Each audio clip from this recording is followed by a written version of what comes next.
dumbbell or kettlebell Romanian deadlift, or RDL.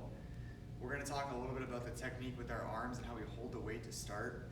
A lot of people, when they're doing this motion, they're trying to really smash their shoulder blades together, which results in you creating stability with your upper back.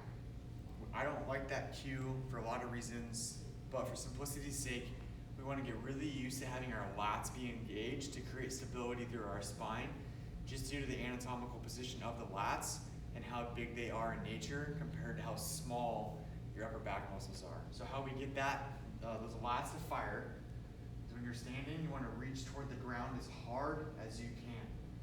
Now, a lot of people will really round their shoulders when they do this, so you need to be mindful that your shoulder stays centered and kind of like your rib cage. So when you reach toward the ground, you're locking your lats in. You'll also feel your pecs fire, okay? The other piece that we see a lot of people do is when they go to do an RDL, they mix up a hinge and a squat. It's where they try to squat the motion. So from the side, my knees are slightly bent, and I keep my knees in that position the whole time. So a cue that I really like is keep your knees stacked above your ankles, or keep your knees behind your ankles and move through your hips.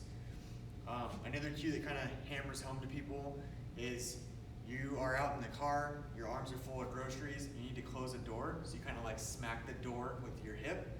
That's an example of a hinge. So if I grab my kettlebells here, and again, this works fine with dumbbells, big deep breath, reach toward the floor to get my lats to fire, chest is turned on, toes forward, knees slightly bent, more pressure, more weight on my heels than my midfoot.